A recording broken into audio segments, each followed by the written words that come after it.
ഓരോ ഭാഗങ്ങളിൽ നിന്നായി ചെറിയ ചെറിയ അജണ്ടകളോടുകൂടി തുടങ്ങി വെക്കുവാണ് ഇവര് ഈ നാടിനെ മതവൽക്കരിക്കാനുള്ള ശ്രമം.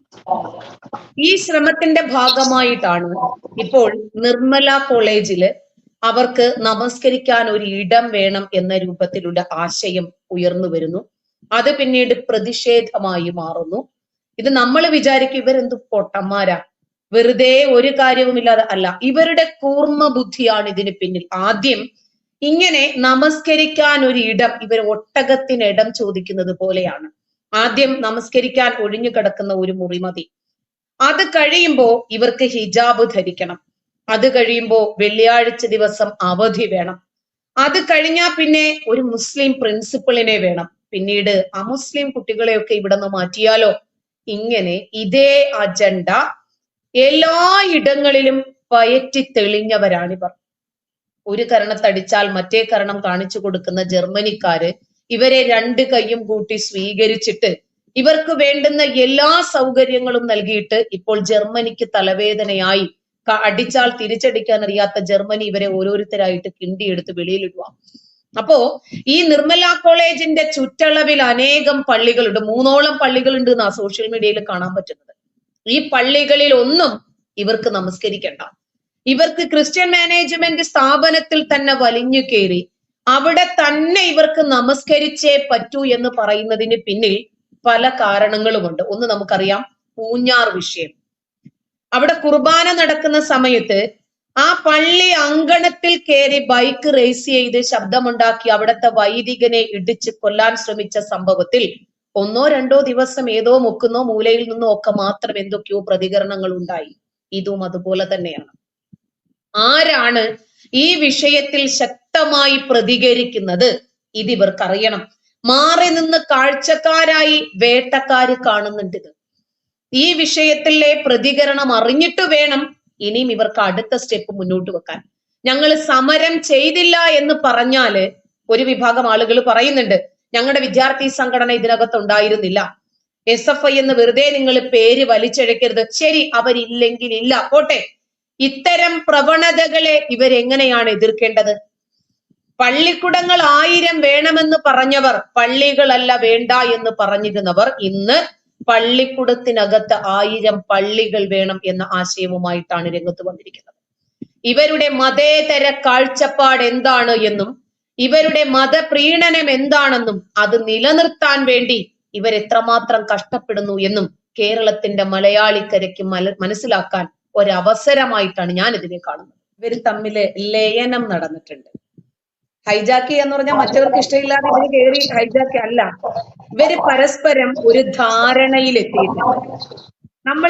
നമ്മളൊക്കെ സ്കൂളുകളിലും കോളേജുകളിലും ഒക്കെ പോയിട്ടുണ്ട്. അവിടെ എങ്ങും ഇങ്ങനെ മതം പഠിപ്പിക്കുന്നതിന് വേണ്ടിയോ മതം പ്രചരിപ്പിക്കുന്നതിന് വേണ്ടിയോ മതം ശീലിക്കുന്നതിന് വേണ്ടിയോ ഒരു സംവിധാനം ഇതുവരെ നമ്മൾ കണ്ടിട്ടില്ല. ഇപ്പൊ നമ്മുടെ ഈ കൊച്ചു കേരളക്കരയിൽ കാണുവാണ് നോമ്പ് തുറയ്ക്കും നഗരസഭ ബാങ്ക് വിളിക്കുന്നത്. വേറെ ഏതെങ്കിലും മതത്തിന് ഈ വിഷയമുണ്ടോ? ഇല്ല. പിന്നെ ഓപ്പറേഷൻ തിയേറ്ററിനകത്തു വരെ ഞങ്ങൾക്ക് ഞങ്ങളുടെ മതവേഷം വേണം. എത്ര മാധ്യമങ്ങൾ ഈ വിഷയം ഹൈലൈറ്റ് ചെയ്ത് വാർത്ത കൊടുത്തു. പാലാ ബിഷപ്പിന്റെ നാവരിയണമെന്ന് പറഞ്ഞു. ജോസഫ് മാഷിന്റെ കയ്യും കാലും വെട്ടിയെറിഞ്ഞപ്പോ സഭാ നേതൃത്വവും അന്നത്തെ വിദ്യാഭ്യാസ മന്ത്രി അടക്കമുള്ള ആളുകളും അദ്ദേഹത്തെ മഠയനെന്ന് വിളിച്ച് ഒറ്റുകൊടുത്ത് വേട്ടക്കാർക്ക് കയ്യോ തലയോ നാവോ എന്തു വേണമെങ്കിലും അരിഞ്ഞോളാൻ എറിഞ്ഞിട്ടു. ആ സഭയും അന്നത്തെ ക്രിസ്ത്യാനികളുമല്ല ഇന്ന് ഈ കേരളക്കരയിലെന്ന് പാലാ ബിഷപ്പിന്റെ വിഷയത്തിൽ കേരളത്തിലെ ക്രിസ്ത്യാനികൾ തെളിയിച്ചു. ഇപ്പോ PC ജോർജിനെ പോലെ, പാലാ ബിഷപ്പിനെ പോലെ, ആന്റണി അച്ഛനെ പോലെ, ഒരുപക്ഷെ കാസ കെവിനെ പോലെ, നമ്മളെ പോലെയൊക്കെയുള്ള ആളുകൾ ഈ വിഷയം തുറന്നു പറയുമ്പോൾ നമ്മളെ വർഗീയവാദികളാക്കാൻ ഒരു ഭാഗത്ത് കൊണ്ടുപിടിച്ചൊരു ശ്രമം നടക്കുന്നു. ഇതൊന്നും നമ്മുടെ നാട്ടിലെ ഇടതനും വലതനും അറിയാതെയല്ല. അവരും ഇവരും തമ്മിൽ നല്ല രൂപത്തിൽ ഒരു ടൈപ്പ് ഉണ്ട്. ഞങ്ങളുടെ വിഷയങ്ങൾ നിങ്ങൾ പറയാതിരുന്നാ മതി, നിങ്ങളുടെ വിഷയങ്ങൾ ഞങ്ങളും പറയുന്നില്ല. മുമ്പൊരിക്കല് ഒരു കത്തോലിക്ക സഭയിലെ ഒരു പുരോഹിതനാണ് ആ കോളേജിന്റെ പ്രിൻസിപ്പൾ, ഹൈസ്കൂളാണ്. അവിടെ അവരൊരു മൈമ് കളിച്ചു. അതിൽ കുറച്ച് കുട്ടികള്, കെവിൻ ഓർമ്മയുണ്ടാവും, കെവിനൊക്കെ ആ വിഷയത്തിൽ ശക്തമായി പ്രതികരിച്ചിട്ടുണ്ട്. അതിൽ കുറച്ച് കുട്ടികൾ പർദ്ദ ധരിച്ചു വന്നു. ഉടനെ ഈ പ്രിൻസിപ്പലിനെ ഇവര് ഘെരാവോ ചെയ്തു. ഇവരെല്ലാവരും കൂടെ കയറി ഭയങ്കരമായ പ്രശ്നം. ഒടുവിൽ ആ പുരോഹിതന് മാപ്പ് പറയേണ്ടി വന്നു. അദ്ദേഹത്തിന്റെ അണ്ടറിലുള്ള കുട്ടികൾക്ക് മുമ്പില് അദ്ദേഹം കണ്ണീരോടെ മാപ്പ് പറഞ്ഞു. അദ്ദേഹത്തിന്റെ മുമ്പിലെത്തിയ ആളുകൾ ആരൊക്കെയാണെന്ന് അറിയാമോ? മുസ്ലിം ലീഗിന്റെ ആളുകളായിരുന്നു. അതാ ഞാൻ പറഞ്ഞത്, ഇവര് തമ്മിൽ നല്ല ടൈപ്പ്. ഇപ്പോ സമൂഹ മാധ്യമങ്ങൾ ഈ വിഷയം ഏറ്റെടുത്തപ്പോ എത്ര പത്രമാധ്യമങ്ങള്, എത്ര ദൃശ്യശ്രവണ മുഖ്യധാരാ മാധ്യമങ്ങൾ ഈ വിഷയം ഹൈലൈറ്റ് ചെയ്തിട്ടുണ്ട്? ചെയ്യില്ല. മാഷിദ PV എന്ന കുട്ടിയെ കുറിച്ചിട്ടാണ് ബാബുചേട്ടൻ ഇപ്പൊ പറഞ്ഞത്. ആ കുട്ടിയെയാണ് സ്റ്റേജിലേക്ക് വിളിച്ചിട്ട് ആ കുട്ടിക്കേറ്റ ഒരു മെന്റൽ ട്രോമയെ കുറിച്ച് എത്ര മാധ്യമങ്ങൾ റിപ്പോർട്ട് ചെയ്തു ഈ വിഷയം. അത് സമർത്ഥമായി പഠിച്ചതിന്റെ പേരിൽ അതിനെ വേദിയിലേക്ക് വിളിക്കുവാണ്, ഒരു അവാർഡ് നൽകുന്നതിന് വേണ്ടി.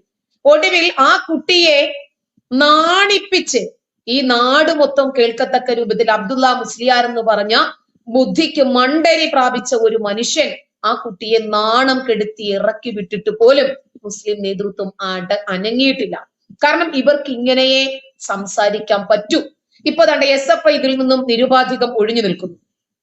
SFI പറയുന്നു, ഞങ്ങളുടെ പേര് വെറുതെ ഇതിനകത്ത് വലിച്ചഴക്കരുത്, ഞങ്ങൾ ഇതിനകത്തില്ല. ഇപ്പൊ നമ്മുടെ സാന്നിധ്യത്തിലാണ് ഒരു അനീതി നടക്കുന്നതെങ്കിൽ സ്വാഭാവികമായിട്ടും നമ്മൾ അതിനകത്ത് പ്രതികരിക്കണം. ഇവിടെ ഈ ഒരു ക്രിസ്ത്യൻ മാനേജ്മെന്റ് സ്ഥാപനത്തിനകത്ത് ഇവർക്ക് നമസ്കരിക്കാൻ പള്ളി വേണം, അതല്ലെങ്കിൽ നമസ്കാര റൂം വേണമെന്ന് പറഞ്ഞവർ 1400 കൊല്ലങ്ങളായി മുസ്ലിം പള്ളികളിൽ സ്ത്രീകൾക്ക് പള്ളിപ്രവേശമില്ല. ഇപ്പൊ ഇവർ ഔദാര്യം നൽകുന്നത് പോലെ പിൻവാതിലിലൂടെ മൂത്രമൊഴിക്കാനും മറ്റുമൊക്കെ ആയിട്ട് സ്ത്രീകൾക്ക് ഒരു സൗകര്യം ചെയ്തു കൊടുക്കുന്നുണ്ട്. അതുപോലും പാടില്ല എന്ന് പറഞ്ഞ് മുസ്ലിം പൗരോഹിത്യം ഇളകിക്കൊണ്ടിരിക്കുക. ഇന്നുവരെ ഏതെങ്കിലും ഒരു മുസ്ലിം സ്ത്രീയോ പുരുഷനോ പള്ളിയിൽ ഞങ്ങൾക്ക് കയറണമെന്ന് പറഞ്ഞൊരു പ്രശ്നം ഉണ്ടാക്കിയിട്ടില്ല. ക്രിസ്ത്യാനികളും ഹിന്ദുക്കളും ചാഞ്ഞ കൊമ്പായതുകൊണ്ട് ചാടിക്കേറാമെന്ന് ഇവര് വിചാരിച്ചു. കാരണം ഇവരെ ഇത്തരം പ്രഹസനങ്ങൾ, ഇത്തരം പ്രതിഷേധങ്ങൾ, ഇത്തരം ആവശ്യങ്ങൾ ഈ നാട്ടിൽ ഇവര് പ്രതിഫലിപ്പിച്ച് വിജയിപ്പിച്ച ചരിത്രമാണ് നമ്മുടെ നാടുകളിലുള്ളത്. ഇനിയിപ്പോ ഹിജാബിന് വേണ്ടി ഓപ്പറേഷൻ തിയേറ്ററിലും ഒരുപക്ഷെ സോഷ്യൽ മീഡിയ സജീവമായിരുന്നില്ലെങ്കിൽ ഡെഫിനറ്റ്ലി എഴുതി വെക്കാൻ നമുക്ക് ഓപ്പറേഷൻ തിയേറ്ററിൽ ഇവർ മതവേഷം ഇവർ അനുവദിക്കും. ഇനിയിപ്പോ ഓപ്പറേഷന് കിടക്കുന്ന മനുഷ്യന്റെ ശരീരത്തിലേക്ക് കത്തി വെക്കുമ്പോഴാണ് ബാങ്ക് വിളിക്കുന്നതെങ്കിൽ ഞാനൊന്ന് പോയി നിസ്കരിച്ചിട്ട് വരട്ടെ എന്ന് പറഞ്ഞ് ഇവര് പോയാലും ഈ മനുഷ്യൻ മരിച്ചാലും ഇവരെ സംബന്ധിച്ചിടത്തോളം വിഷയമല്ല. ഇപ്പോ സിർക്കംസിഷന്റെ വിഷയം, ചെറിയ കുട്ടികൾ, അപ്പൊ ഇവരെന്ത് ചെയ്യും? ഇവന് കുത്തിയോട്ടമില്ലേ എന്ന് പറഞ്ഞു വരും. എല്ലാ ഹിന്ദുക്കളും കുത്തിയോട്ടക്കാരാണോ അല്ലേ എന്നുള്ള കാര്യം ഇവര് ചിന്തിക്കുന്നില്ല. ഇതിനെ നമ്മുടെ നാട്ടിലെ ഇടതനും വലതനും ശക്തമായ രൂപത്തിൽ മുസ്ലിങ്ങൾക്ക് പിന്തുണ നൽകുന്നുണ്ട്. അവർക്ക് ഇവിടെ എന്ത് വേണമെങ്കിലും ചെയ്യാം. കഴിഞ്ഞ വട്ടം ബാബുചേട്ടൻ അറിഞ്ഞോന്ന് എനിക്കറിയില്ല, എനിക്കെതിരെ ഇപ്പൊ നമ്മുടെ മുഹമ്മദ് റിയാസ് ഒരു കേസ് നേരിട്ട് SP വിളിച്ചു പറഞ്ഞിട്ട് ചെയ്തിട്ടുണ്ട്. കൊയിലാണ്ടി പോലീസ് സ്റ്റേഷനിൽ SP നേരിട്ട് വിളിച്ചു പറയാ. പിണറായി മന്ത്രിസഭയിൽ ആദ്യമായിട്ടാണത്രേ ഒരു മന്ത്രി നേരിട്ട് ഒരു കേസ് വിളിച്ചു പറയണത്, എന്നെ പൂട്ടണം. എന്താണ് കാരണം? അദ്ദേഹത്തിനെതിരെ ഞാൻ എന്തോ പറഞ്ഞു, 2 മതവിഭാഗങ്ങൾ തമ്മിൽ കലാപം ഉണ്ടാക്കാൻ ശ്രമിച്ചു. ഒരു മതം എന്റേതും റിയാസിന്റേതുമാണ്. ഞങ്ങൾ രണ്ടുപേരും ബയോളജിക്കലി മുസ്ലിം മാതാപിതാക്കളുടെ മക്കളാണ്. ഇനി ഒരു മതം ഏതാണ്? കണ്ടോ, എതിർ ശബ്ദങ്ങളെ എന്ത് വില കൊടുത്തും ഇല്ലാതാക്കാൻ ശ്രമിക്കുക. മറിയക്കുട്ടി ചേട്ടത്തിക്ക് വലിയ രൂപത്തിൽ ഒരു രാഷ്ട്രീയ പിന്തുണയുണ്ട്, എനിക്കതില്ല. ഒരു മാധ്യമവും ഈ വിഷയം അടുപ്പുകൂട്ടി ചർച്ച പോലും ചെയ്തിട്ടില്ല. കാരണം ഇവരെ മുസ്ലിങ്ങൾക്കെതിരെ ആര് ശബ്ദമുയർത്തുന്നോ അവരെ ഒതുക്കണം. അവർക്ക് ഇപ്പൊ എന്റെ കൂടെ ഉണ്ടായിരുന്ന ഒരുപാട് മുസ്ലിംസ് അവരാരും ഇപ്പോൾ ശബ്ദിക്കാറില്ല. എന്നോടും പറയുന്നു, നമുക്കിവിടെ ജീവിച്ചു പോണ്ടേ, ഒന്ന് മൈൽഡാക്കിക്കോ.